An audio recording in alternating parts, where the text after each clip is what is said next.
ठीक है, तो ये जो फोर्थ है उसका सेकंड पार्ट है।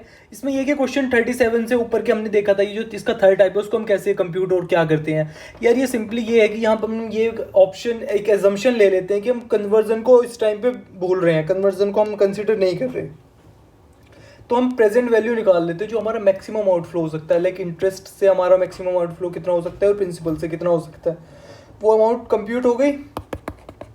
और टोटल अमाउंट प्रिंसिपली वो कितनी थी जो हमें इनिशियली रिसीव हुई थी, वो 20 लाख हुई थी, और इसके 18 लाख लगा लो, तो जो 2 लाख रुपए है जो हमारा बच जाता है वो हमारा इक्विटी इंस्ट्रूमेंट है कि उसको हम अपने उस पर देंगे या वो हमारी उसमें ही रहेगा। ऐसा है कि मतलब इस चीज़ के लिए तो देखो हमारी ऑब्लिगेशन है कि हमें सेटल करना होगा।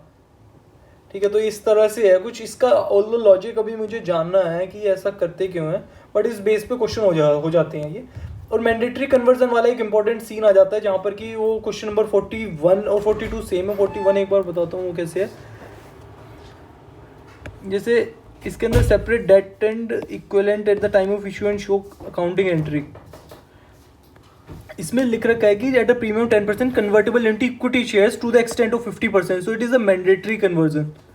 ये ये ऑप्शंस पे नहीं है that they can either choose for the cash और either they go for the equity share, it is mandatory.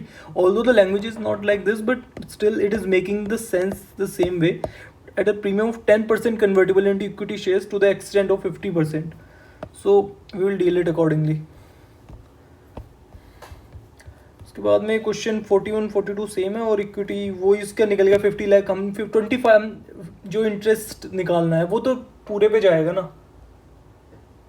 वो तो ऑब्लिगेशन जो है वो तो पूरे पे जाएगी। अगर 20 लाख रुपए की चीज़ है तो इंटरेस्ट तो इस पे भी जाना है, और वो ऑब्लिगेशन है टू, ठीक है, ऑब्लिगेशन टू पे इन कैश और वट एवर इट इज, तो वो तो ऑब्लिगेशन है। जो इक्विटी शेयर्स इशू होते हैं प्रिंसिपल पोर्शन के लिए होते हैं ऑलवेज, इक्विटी पोर्शन के लिए नहीं हो।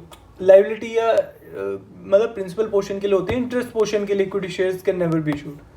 और एक और था कि यहाँ पर इक्विटी पोर्शन हम इसमें कभी कंप्यूट नहीं कर सकते, we have to always compute the liability component and the balancing figure would be the equity component.